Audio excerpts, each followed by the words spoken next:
นมัสสิการวันตรากราบน้อมตามดวงดอกส้มมาทุบุภาตัวข้าม่อนน้อยกราบไหวตุนสาติรัตนาสามดวงแก้วเจ้าตนเป็นโลกาพุทธาเป็นเจ้าพระธรรมรัตนะไหวเจ้าพระสงฆ์ครูบาสังฆะตนมีสินเส้นโครงดีพ่อแม่เคารพนบเก้าเกษีอาจารย์ครูดีสั่งสอนม่อนค่าปู่ย่าตายายลุงอาวน้าป้าฝูงญาติกาเคารพเอาดอกไม้หอมธูปเทียนวางนบใส่บนขันอันใบงามกราบรัตนะพระเจ้าแก้วทั้งสามเป็นสิ่งดีงามสถานที่นี้ขอยกมือ10 นิ้วเคลื่อนกายกังกิ้วไก่เก้าเกษานอบน้อมอย่างสารูปปิมปาเจ้าอันมีองค์พระติรัตนทลัยแก้วเจ้าทั้งสามประการยกย่อในพระสัทธรรมคำสอนขององค์สมเด็จพระจินวรสัมมาสัมพุทธเจ้าอันเป็นบรมครูเก้าเงาแห่งโลกทั้งสามน้อมถวายความเคารพน้อมนบบูชาในเมตตาบารมีธรรมพระมหาเถรานุเถระเจ้าคณะพระสังฆาธิการจุตนจิวรองค์ด้วยความเคารพยิ่ง เจริญปอ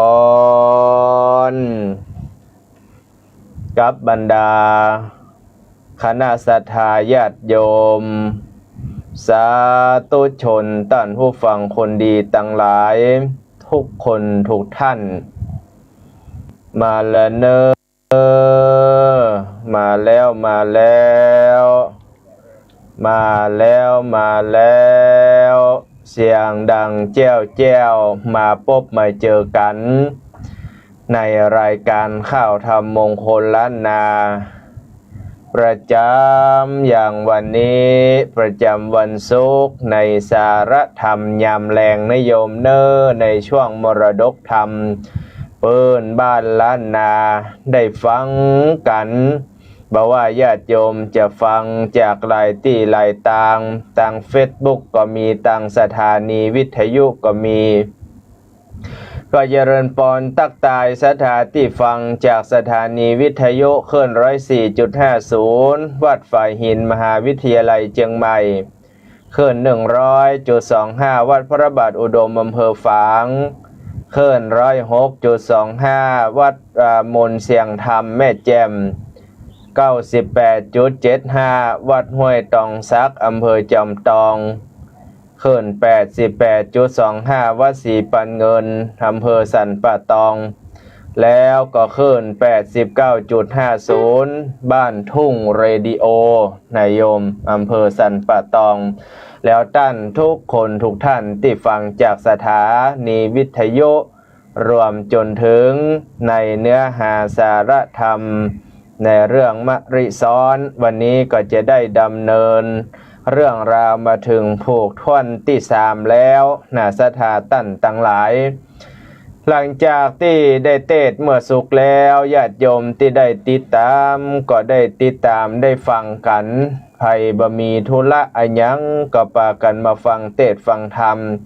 ช่วงสารธรรมยามแรงช่วงมรดกธรรมนะโยมเนอะฟังเทศฟังธรรมโดยกันวันนี้ตั้งจิตให้เป็นบุญตั้งจิตให้เป็นกุศลก็ในช่วงนี้ก็ฤดูกาล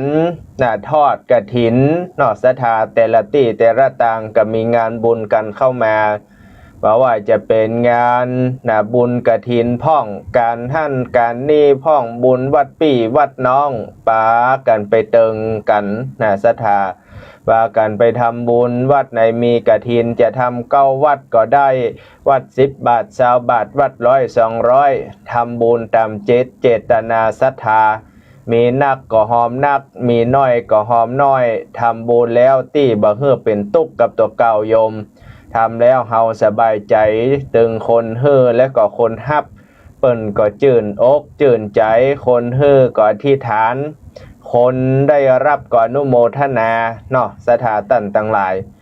นั้นก็ตั้งจิตให้เป็นบุญอธิษฐานยกมือขึ้นกลางกระหม่อมจอมเก้าเนื้อหัวยกใส่ยอยกใส่เก้ายอใส่หัวศรัทธาอธิษฐานเอา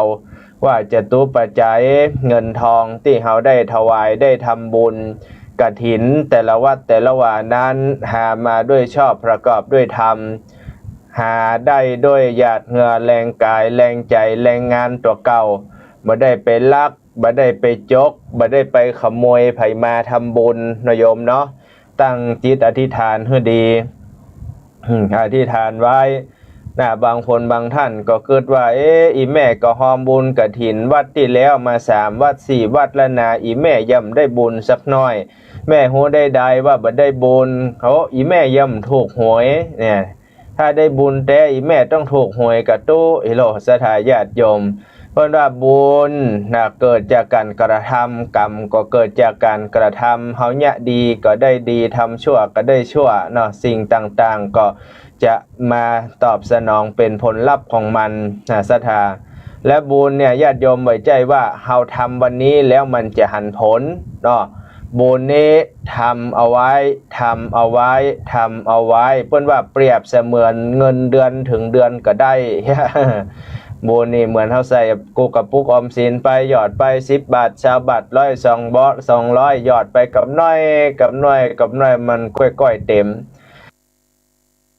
แต่เพราะว่าหยังบุญพยายามหันเติมเรื่องเฮาตู้พอจะดีตายบุญย่ำมากรรมมาจูก็เพราะว่าบาปมันนักเฮากำลังทำบุญเนี่ยเฮาทำบาปมาตั้งแต่น้อยบักเคยทำบุญกำเตื้ออายุ7-80กำลังจะทำบุญและห้ำไห้ว่าอยากให้ปนทุกข์ปนโศกปนเศร้ามันก็ต้องใจเวลาน้อยดังนั้นบุญสถาญาติโยมจะส่งผลในชาติปัจจุบัน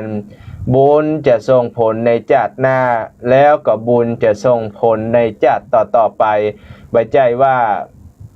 ทำวันนี้หันผลปุ๊บปั๊บบ่ได้เหมือนที่เปิ้นว่าบุญมีแต่บ่แปรเวรกรรมบุญหากจักนำเวรกรรมซ้ำมาตอบซ้ายนี่หมายความว่าตั้งแต่บุญเฮาที่เฮาทำมันก็มีอยู่แต่กรรมมันมาบังบุญมีกรรมบังกรรมบาปมันนักเหลือบุญสถาญาติโยมมันก็เลยบ่หันผลกำเตื้อถ้ามันเจือจางเมื่อใดเฮือบุญปะจะไปเฮือผลในชาติหน้าหรือว่าชาติต่อไปผลว่าสั่งสมเอาไว้สุโขปุญญาสาวเจโยกันสั่งสมบุตินำมาซึ่งความสุขหรือว่านำสุขมาให้กับเฮาตั้งหลายดังนั้นวันนี้เฮาจะได้ตั้งจิตตั้งใจฟังเทศน์ฟังธรรมในเรื่องของมริซ้อนผูกทวน3เนื้อหาสาระธรรมจะเป็นจะใดหลังจากที่อีนางตั้ง3 คนได้เอาผ้าไตรผ้าจีวรไปน้อมถวายไปน้อมเกณฑ์เวรตาลแก่ภิกขุสังฆะเรื่องราวจะเป็นจะใดเจิญติดตามรับชมรับฟังนะโยมเนอะ นะโมตัสสะภะคะวะโตอะระหะโตสัมมาสัมพุทธัสสะสันตัมโมดุลาสัมโปเรสาตั้งหลายตั้งยิ่งใจโมโหอันโมอันเข้าโสอัลลามเมใจงามพระเสดหมายใจใดไปเกิดเนรปานจริงเหิดตานเข้าน้ำว่าทุบรำปัจจัยเส้นดวงใส58ได้โกดแขวดกับโดนบ่เมามัวประสาทมาสันนิบาตฟังธรรมจงได้จำติดต่อตามบาทคอและบาลีเฮตันนั้นนาแป้งใจใส่เจิญจ้อยโดยตามถอยและกำธรรม อย่าจะกำน้อยใหญ่คนอยู่ไกลจักจังหากตัวบ่ฟังอย่าอูจักป่าเจ้าหมู่เขังเขมแปลงใจดีนอตั้งมันอย่าเฮอสอดดันและตั้งใดเฮาจะไขบอกเล่าเฮอหูเก้าตามแนวอันว่านางตังสามคนยอดซอยกันว่าใดกลาดก้อยเมืองมอนก็เอาวิญญาณจอนไปเกิดในดอกไม้เลิศดงครานอ่านว่าเหมมาปานปากกว้างเป็นที่อยู่สร้างเสื่อมเมมมีตั้งราชสีและโซละมั่งโมกวางฟานมีดอกไม้บานหลายแหล่มีจุงแง่ดงน้ำเกิดว่าดอกจำปาและกาแกดดอกพวงแสดเป็นแถวดอกนมแมวเป็นหมูสารปีอยู่เป็นสายอันว่าจำเปียย้ายเป็นบอนกันนิกาซ่อนบางใบหิโทใสไหลหลากมะลิซ้อนหากเป็นพวงมาเลหลวงหอมเหินเจ็ดเก้าจื่นเอาใจดอกหอมไกลใจแจ้ดอกซอยฟ้าลายเสมอันว่าดอกคามมีหลายแหล่สะบันงาแผ่ไหลลามและดงงามนอเลื่องลงการท่าปุงหอมไกลถ้าโลไปตัวต้องแดนเขตห้องดงไพรถ้าด้อยไปจิมคางยังมีสักกวางบ่โหดกวางหนึ่งโยดดิเลมจตุรัสมีสีแจงน้ำบ่อแห้งสุดปีปูปะมีเป็นหมู่เต่าน้ำอยู่ไหลลำอันว่าดอกปานงามหลายแหล่จังก้อนแผ่เป็นสายดอกบัวใหญ่ยศทีพงกลีและบังบายเมตึงดอกบัวใสเรียงเรือยอมมีเจ้าเมื่อถมทองก็ดอกบัวตองผิวอ่อนงามจะจนพองแผ้วดอกบัวแก้วและไว้วันจุนเจือกันเลี้ยงลาบบัวเก้ากาบและบันเมินเมตังดอกบัวเงินนาลายสีแมลงผู้มีบ่อไหลเข้าสอดสายเกสรอันดอกเซมซอนสะพูออกดอกอยู่เป็นสายขันทลายเลื่อนแหล่ส่งกินแผ่ไปไกลหาดนั้นไปกลางน้ำยังมีดอกบัวคำใหญ่ลำกว่าหมู่เกิดมีอยู่ดีเลยจะดอกใหญ่กว่าสะเวียนขาวเลิกกว้างยาวเต้าว่าคนนางก็มีนางก็มีตนบุญมีชาติก่อนเกิดนางกุมารีปีเก้าก็เอาเว้นยันเขาก็เกิดในดอกบัวผาเสดบ้านงามมีใบลามแวดเฝ้าวางแวดล้อมดอกไว้กลางพระใหญ่โบครเนมทัดสมิงคันเนนายขนานั้นสายโดยเตจะบุญอันใหญ่และเดิมอ่อน นางใดเหอจีวรเป็นตาลก็บันดาลเติมโตมได้มาช่วยอมและเลี้ยวปันอ่านว่าเห็นปันโตกำปอน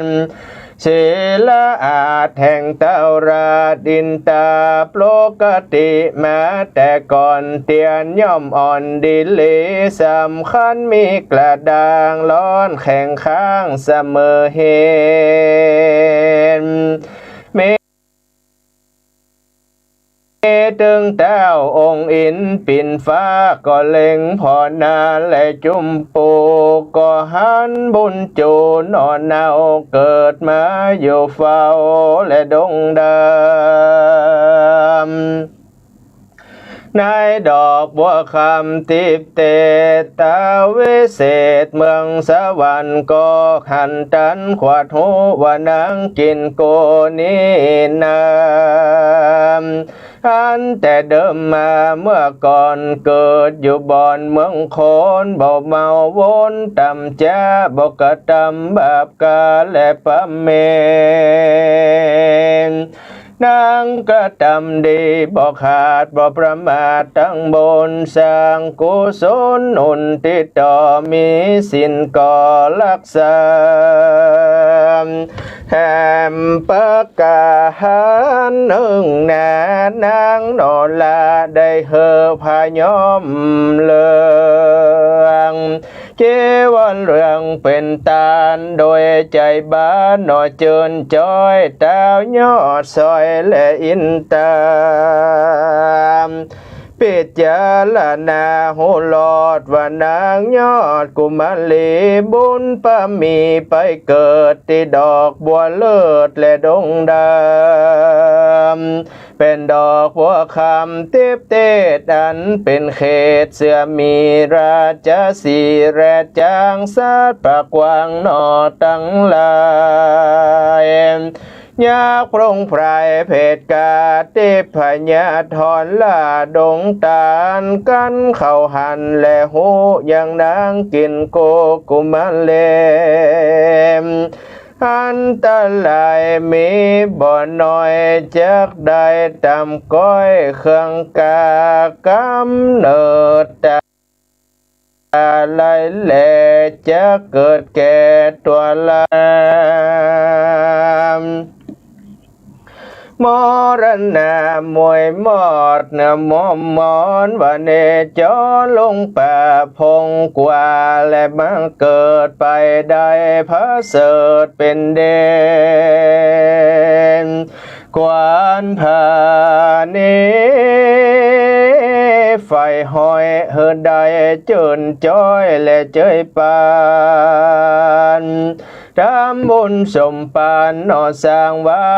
ตนเท้าท้ายสักกลันจะปิจารณานอเมียนแล้วก็กลาดแก้วภายพานจากสวรรค์ที่อยู่ลงมาสู่เมืองคนที่ไพรสนป่าไม้ริมโบกใหญ่ครเนมเท้าบุญมีอยู่ฟ้าก็โอมนางนอลาบัดเดียวจากดอกบัวเขียวติบเตดมาสู่เขตไปบนว่าเอานางตามนนอไทยยังอยู่เปินต้นไม้เฟยหน้าหยาดเติมและมีในกาลเมื่อใดดังอันตักตาในกาลยามนั้นสายยังมีพระสัตย์ใหญ่จิตจันบุออกมา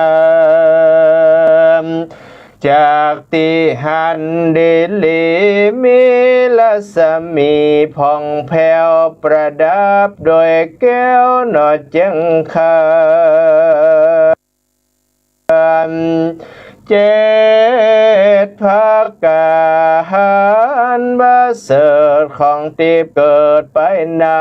เจ้าสินสายเวเศษสหัสเนศาสตร์ยอดหลังนี้อ่าน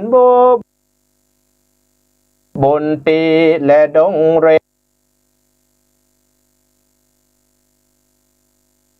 ย้อนบุญมีจองหอยอันนางนอน้อยแหลมอินนาอย่าจะอันกวนเอานางนอลาไปสู่ยังที่อยู่หอจันอันว่าคุณสวรรค์เกิดแล้วใจผ่องแผ้วและยินดีนางกุมาลีนน้อยนาคไปสู่ปราสาทบัดเดียวแรนาสะกดเทวาลัญจาส่วนนั้นว่าพระญาอินตาเจ้าฟ้ากันว่าเอานางนอนลาไปหลอดแล้วที่พระศาสแก้วนอเจียงเจนเจ้าถ้าลงยานบุญใหญ่ก็แปลงเจอไว้แถมสีเฮินได้สวัสดีหน่อยเจินจอยเจอว่านางนักน้อยปทุมมาอันเหตุนินนาพระญาอินตาเจ้าฟ้ากันว่าเขาเอานางนอนลาและไปหลอดแล้วเทพศาสแก้วและเจียงกันเจ้าถ้าลงยานบุญใหญ่ก็แปลงเจอใส่แถมสีเฮอได้สวัสดีเจินจอยเจอว่านางนอนน้อยปทุมมาอันว่าเหตุนินนาบุญใหญ่เกิดใน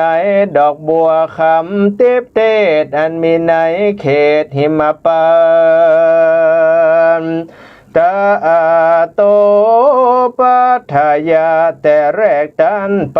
ปนาต้นเจ้าฟ้านออินตาเสียงนางเลี้ยงนางปฐมมานอนเนาดังเป็นนางโลกเป็นโลกเต้าพุทธิด้วยของกินทิพย์ก็มาเมมโคบกูเจือตามไฟใจหมายนางบุญหลายหน่อท้ายบ่เมื่อยใครหนาวนาก็จำเลินไว้ขึ้นใหญ่อายุได้หนอ17 ปีมีเกลิญาดีอ่อนน้อมลูกกุมก่อนลูกมกอมและวันตาหูจักจากกล่าวทอยมาทำเต้ายอดซอยและเมืองบนถามหาแม่ตนเป็นเจ้า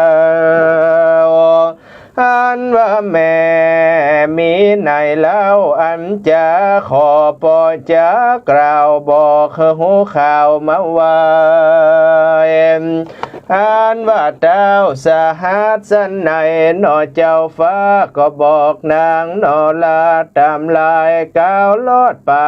หูจะกล่าวโอตามเม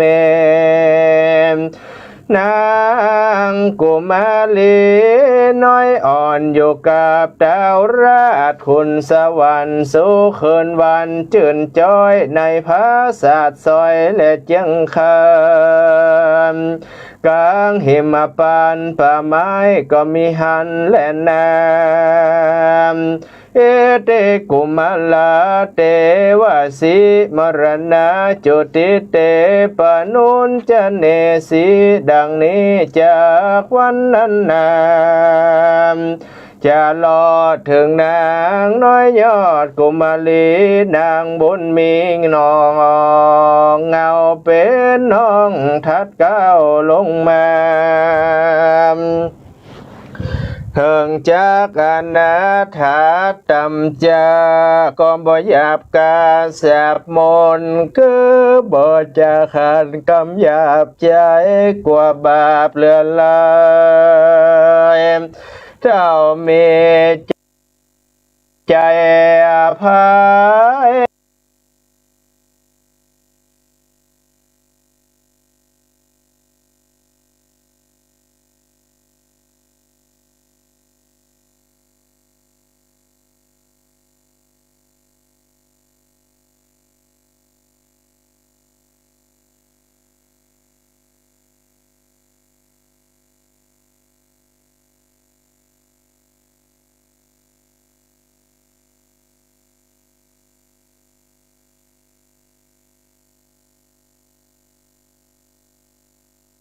องแผ่วยังเชื่อแล้ว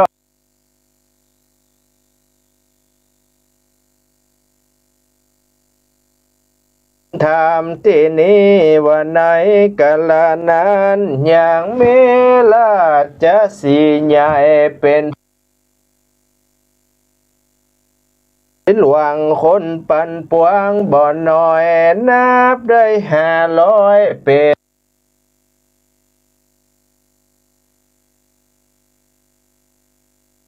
นพระมารดังมาเค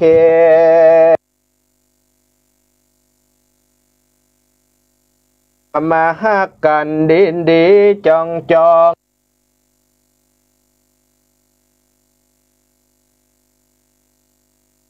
ยามสอดลาต้องแรดงดานหัก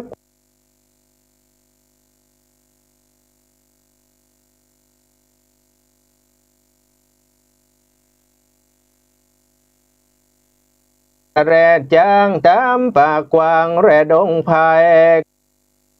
กันได้สัตว์ตัวใดจะดีนอคำเจ้าในปัสสาวเหมาป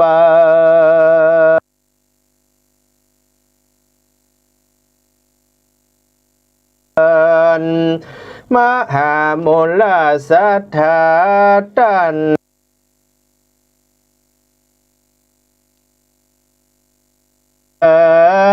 หันเป็นพระญาณ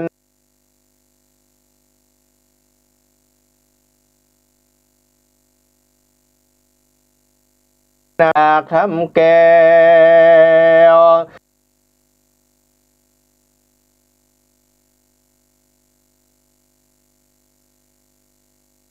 สอดลาแอวดงรีราชสี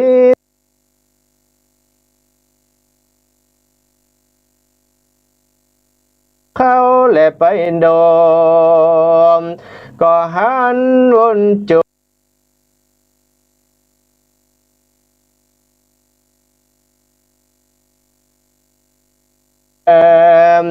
จงเมตตาไฟเอื้อดังจะเจือของตนเกิดว่าใจเววนทัลาเสียงพอกอยเป็นยิงลูกเป้าปิงพาเสดก็บังเกิดคุณโนนอเด็กน้อยคือว่ามนุษย์สามัคสร้างพอกอยเป็นดีเหินนางบุญมีหน่อยนาคได้อยู่พระศาสตร์พังกาเองลูกเป้าปิงพานอนีสายกวนจักได้ไปจูขนิ่งดูทีแล้วจริงเอานั่งนอกแก้วไปสู่เสดก็บังเกิดคุณแน่อยู่บัดเดียวแลนาอันว่ามหามนลสัทธาตั้งหลายเลยว่ามนุษย์อันว่าเจ้ากุมารนอนเนาก็ได้มาช่วยแม่เหินหลอดปนได้ส่วนอันว่านางดอกจำปาน้อยนาคอยู่พระศาสตร์หลังเดนอันว่าลาจะสีนั้นแล้วก็ลักนางนอนลาจำปาดังปุตตะเทวดาสาสดีได้เป็นสลีและนอนนาว่านางนอนลาสจีได้เป็นและนาอันว่านางนองจำสลีและไปนา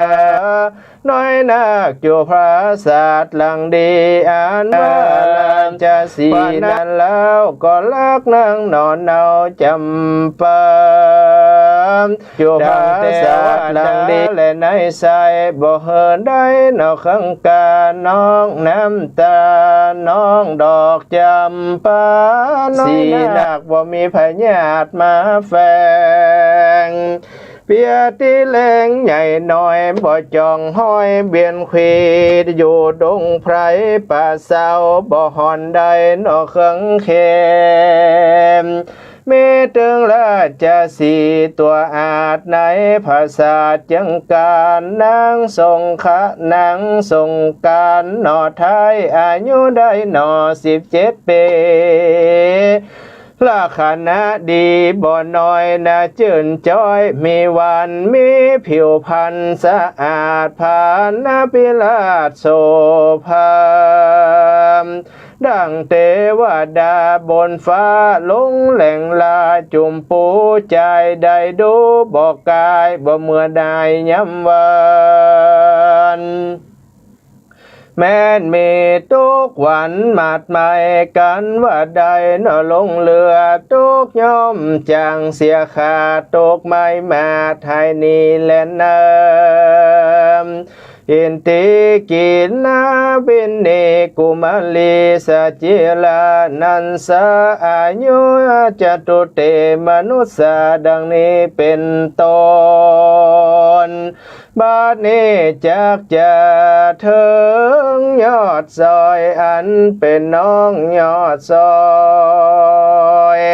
สุดปลายนางมีใจพายจมจืนปีที่ตื่นตั้งบนเฮือตาโนนบ่ขาดเกือใส่ข้าว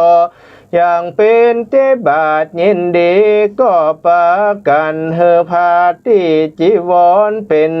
ตามีตึงสินจังการ58 กินรักษาเทวดามาหน่อใจเพื่อเฮือได้สัสดีกับนางบุญมีนอนเอาอายุแก่เท่าเจริญเปียที่มาจ้องหอยก็ได้กลาดก้อยตายไปวิญญาณในและเงือกวิญญาณในบาศาสก็ได้ไปเกิดในดงเฮลาดังเฮามาโหมานีในดงรีป่าไม้ยังมีสวนใหญ่อุทยานดอกไม้บานเลยแหล่ออกโลแผ่ลายสีเขียวขาวมีพร้อมสามเหลืองแดงจำสุนกันดอกหลอกนายผ่านบอดเศร้าป้อมึงก็เฮงกูกำจับไว้แต่น้อยอันนานี้ตันตั้งเลยอันว่าในป่าไม้หิมพานต์ก็มีดอกไม้แพร่พันหลายหลากซอยป้องก็เอาย่อนหอยและจำลำมีตึงดอกเอื้องคำเป็นหมู่เอือกเอื้องเพิงอยู่เป็นสายกินหอมลายโลดแล้วหอมตัวเต้าและดงน้ำเกิดว่าดอกจำปาหอมอ่อนมะลิซ้อนหอมไกลเอาจะซ่อนในใส่ย้อนห่อใส่ดูดีดอกเข็มมีบ่ลายงามแต่ใส่ดูเปล่าดอกเป็นเข็มขาวเป็นหมู่กะเกตอยู่เป็นสายตาเหินใหญ่นากาศก็มีบำพร้อมลายเป็นเครื่องวันยองหอยดังเคยคอยดังคังย้อยเป็นพวงสามปล่อยหลวงไหลแหลมะลิลายแผ่ไหลลามกาลาวงงามสะโพเป็นแนวอยู่ในสวนมีเป็นขบวนยาญาติขันตะจาดเอามาใจปันลมว่าไว้ในลูกแก้วใหญ่และดูดีเสด็จมาโดยหลวงอากาศกลางหาวบาดานีตันตั้งลายในบาลีกาวาเอโสมหาลัญจโนโอโสภาลจญาสาปริวัลลา ว่าตันตัง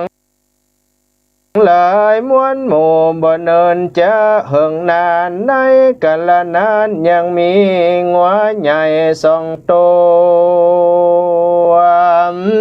เจอว่าอุสุภราตัวใจหาดหาวเป็นสำเนียงห้องไห้จิ้งเข้าไกลไปถามเลี้ยวโปเลี้ยวปันก็เลี้ยวพรนางามสวยลอยเหลือหลายอันอยู่ในดงดอนป่าไม้มีตึงมีมามีตึงอสุรกายอสุรเปตก็เกิดยังเป็นหญิงเกิดขันิงตัวเก่าบ่มีลูกเต้าเตรียมใจอันว่าดอกบัวใสอีนาเลยท่านตั้งหลายจากประกันเตรียมดวงดอกข้าวตอกดอกไม้และทูบเทียนมาวนเวียนโดยกุศลแต่ก่อนอันนางน้อยอ่อนปั้มเป่งแม่หานว่าบอกไก่กากราดก้อยบ่ได้หันบ่ได้ขาดหายเนมก็ว่าได้รักษาสินดีใจเจิญมากยกยืนและยอตนบนบันดลไก่เกิดเป็นบาษาทเลิศหอคำเงินน้ำใจจะบุบุญกว่าออกมากลางอรัญญาปากกว้างแต่งตาตั้งส่วนวิทยานว่าดงดานอุสุภราทันภาษาหอใจก็มีใจเจิญจ้อยจริงป่าเด็กน้อยไปสู่ยังที่อยู่หอใจแล้วใส่เจอปันนอนลานอนเนาตามเงินก้าวกำเนิดอันได้เกิดดงนาในบุพาดวงดอกยางอ่านว่าตาโตปัฏฐายาแลกแต่นั้นไปนอไปนาอันปูนินนั้นเลยตันตั้งหลายเฮ้ยหนุ่มเธอนินนาเจ้ายอดซอยอันว่าเดือนปีวันเดือนยามอันมีพ่อเจ้าอุสุภราชคือว่างัวตัวอาจดวงแนมเฝ้ารักษาอยู่ไกลภายน้อยใหญ่ให้นีวันเดือนปีปันจอดต่อเต้ารอด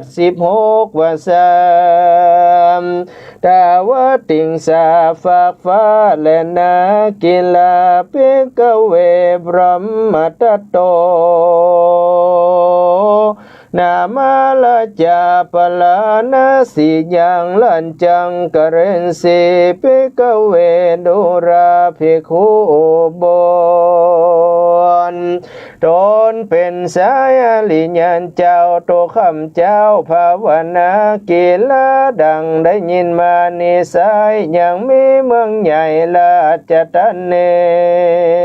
มเจอว่าปลาณสีแคว้นกว้างมีตนอยู่สังทะลงเมืองยาสะเหลืององค์อาจเจอพรหมตัดลาดบุญมีคงปุริตันเต้าพอจุดาวนอเรื่องไรเป็นเวงใจพระเส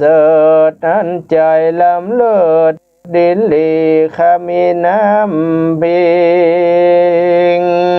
อ่านว่าเขาน้ำมีหลายแหล่ลูกไม้แผ่เลือหลายฝูงว่าควายต้มเต็มตรงมีจุดลงอันนาม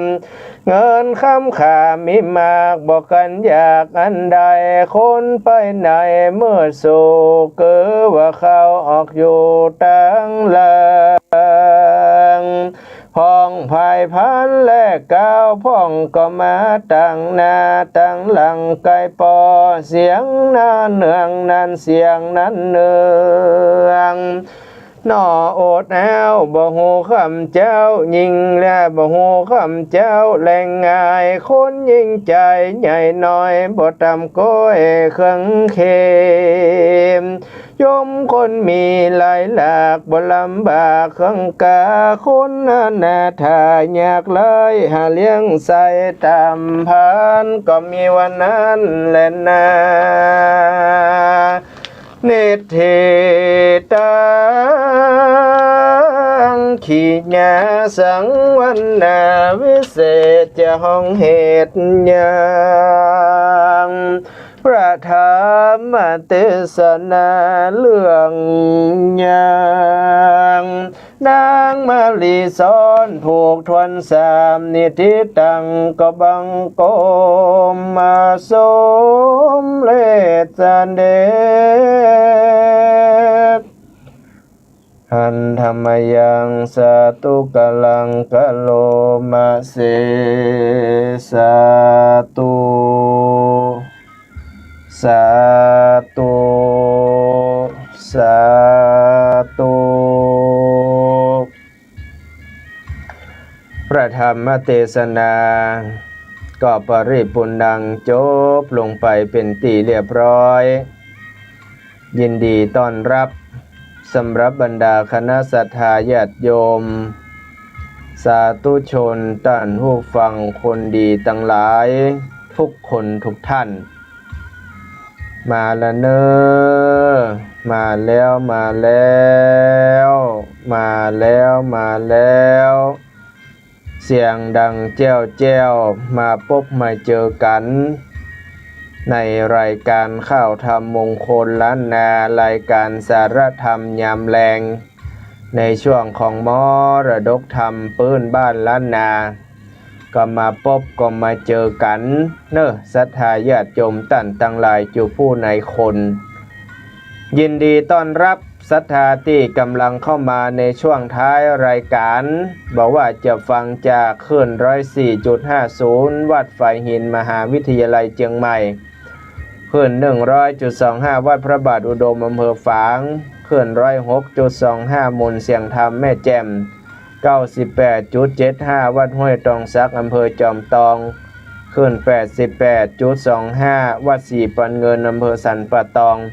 แล้วก็ขึ้น 89.50 บ้านทุ่งเรดิโออำเภอสันป่าตองนิยมเนอร์ยินดีต้อนรับทุกคนทุกท่านก็วันนี้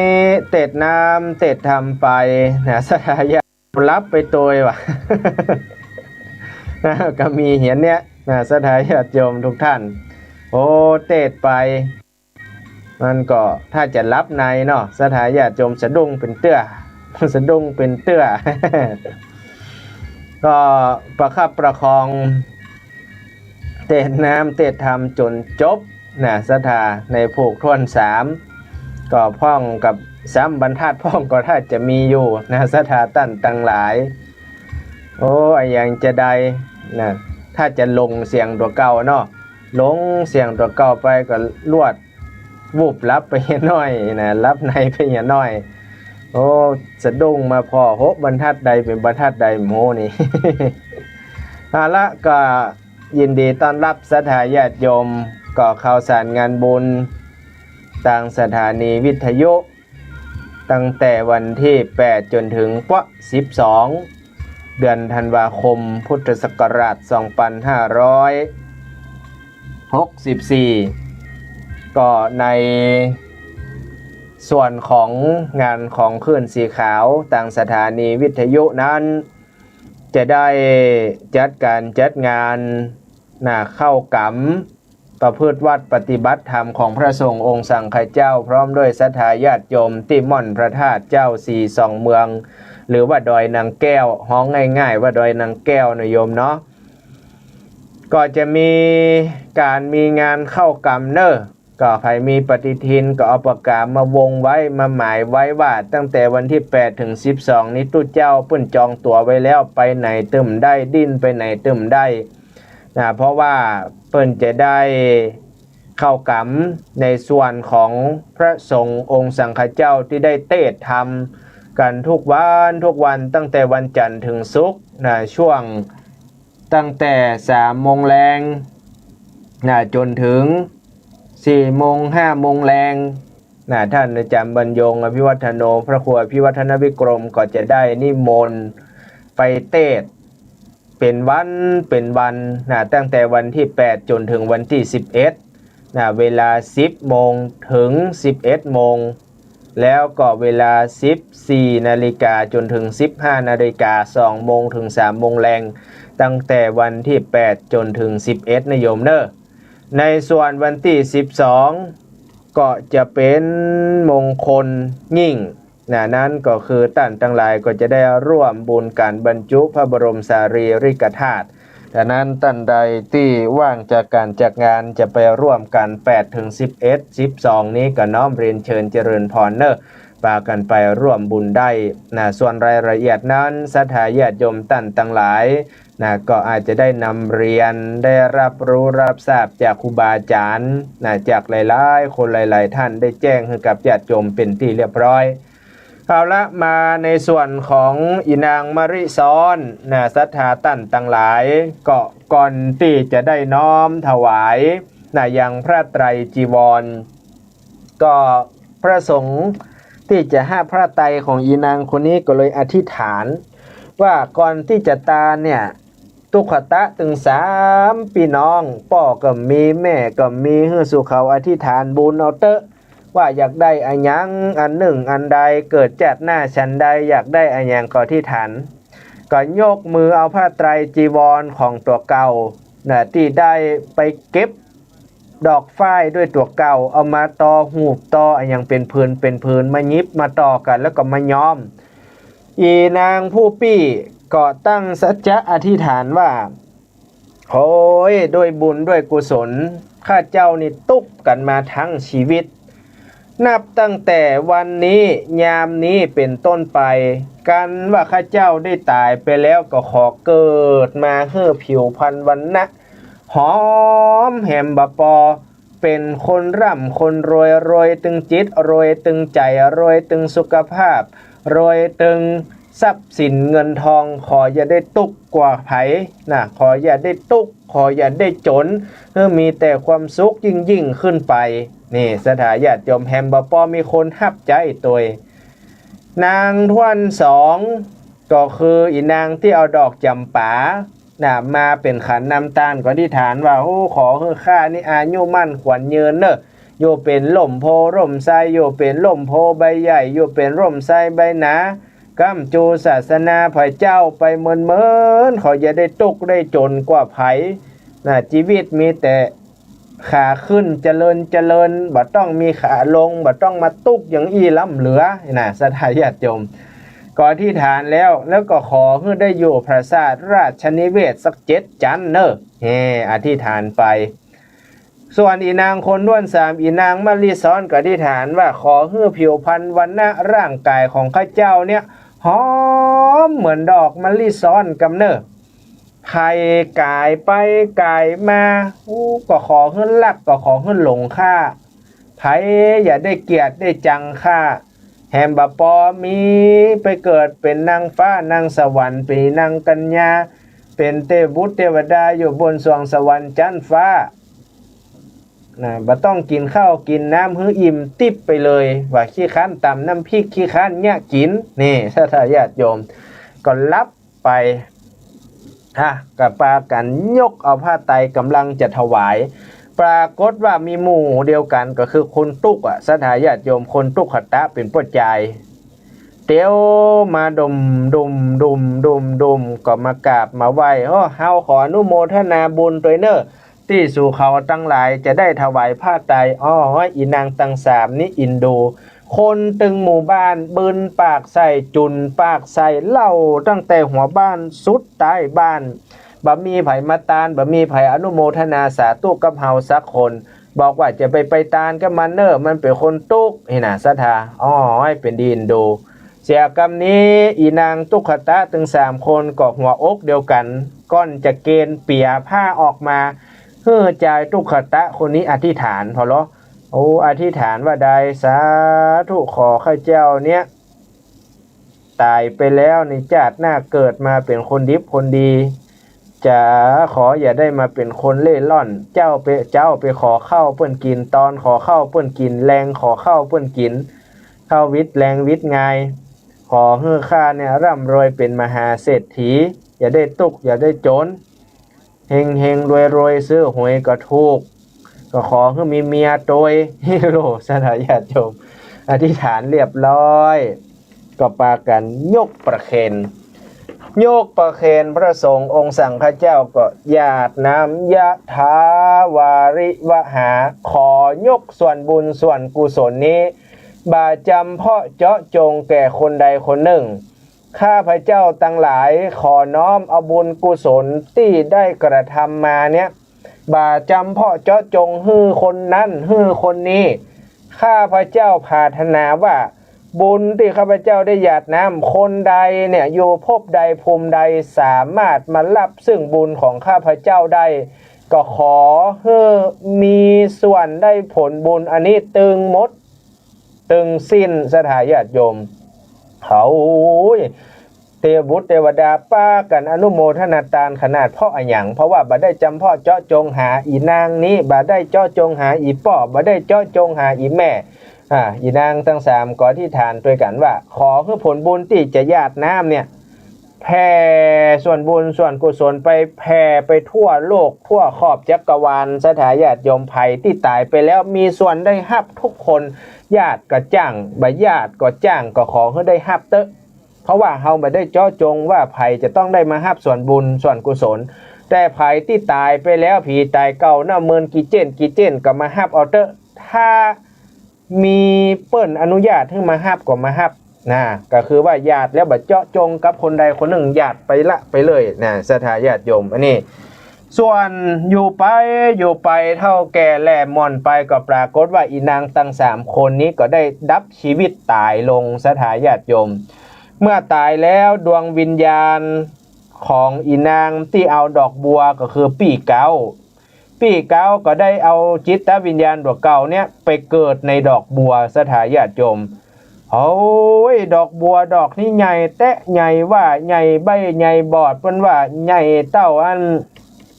อย่างก็สถาญาติโยมที่เปิ้นตากเข้าสมัยตะก่อนสมัยเก่านั่นนะอย่างก็น่ะใหญ่ๆนะลืมไปนะสถาว่าโถใหญ่ขนาดที่ตากเข้าเนาะสารเหี่ยววงกลมเห็นแล้วเหมาะงามเห็นแล้วก็ขอให้ข้าเจ้าเนี่ยได้เกิดในดอกบัวตายแล้วก็มาเกิดในดอกบัวแล้วดอกบัวดอกนี้ใหญ่และเปิ้นงามและเปิ้นหอมและเปิ้นมีคนชอบนักกว่าเปิ้นเทวบุตรเทวดาก็เลยลงมาปกป้องบ่ฮื้อไผคิดทำร้ายบ่ฮื้อใครเด็ดไปที่ไหนตั้งใดสักที่สักต่างสถาญาติโยมแฮมบปอพญาอินก็ยังมาแปลงภาษาเฮือแหมแปลงภาษาแฮมปอก็ปรากฏว่าเปลี่ยนชื่อคือตัวเห็นแล้วแบบฮ้องว่าอีนางดอกบัวละ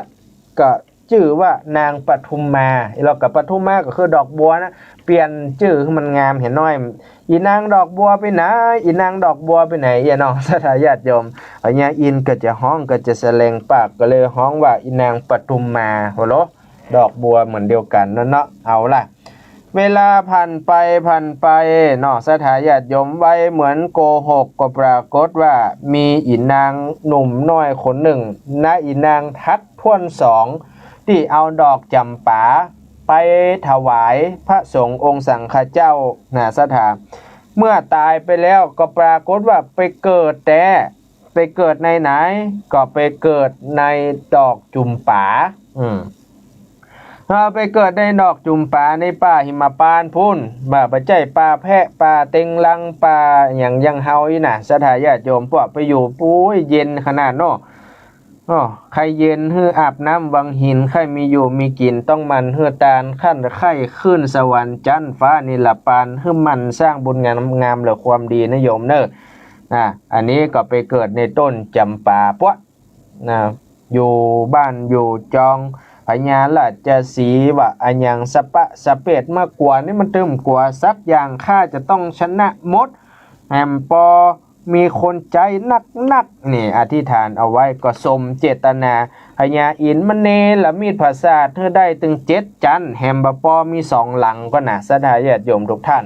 ส่วนอีนางเด็กน้อยสุดซอยสุดอีนางมะลิสอนนั้นเฮาก็ฮู้ว่ามันจะเป็นตายไร้ดีจะได้เตื้อเพราะว่าในธรรมเพิ่นย่ำเล่าในตอนนี้เตื้อรอให้สดาญาติโยมได้ฟังกันในวันศุกร์หน้าวันนี้ขอจากลาจากญาติโยมสาธุชนท่านผู้ฟังคนดีตั้งหลายไปก่อนเวลาก็หมดเวลาก็ขอบุญกุศลในคราวครั้งนี้นั้นจงได้อภิบาลปกห่มศรัทธาท่านตั้งหลายได้อยู่ดีมีสุขพ้นทุกข์พ้นโศกพ้นโรคพ้นภัยสัพพะเคราะห์เสนียดจันไรอย่าได้มากำมากายแม้นว่าท่านตั้งหลายเกิดเงินก็ขอให้เงินไหลกองแม้นว่าเกิดทองก็ขอให้ทองไหลเข้า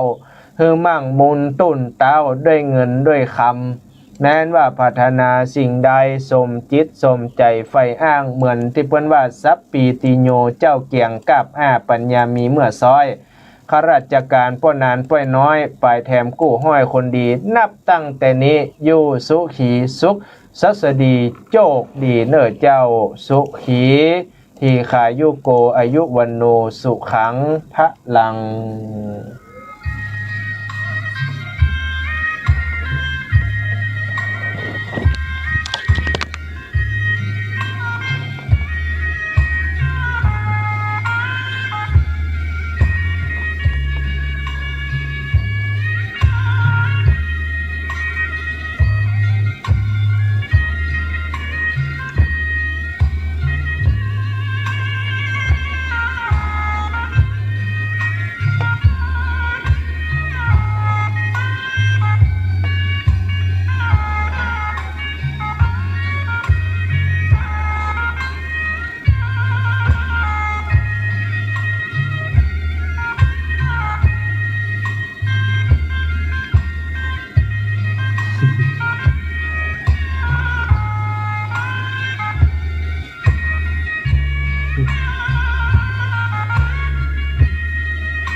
ท่านกำลังฟัง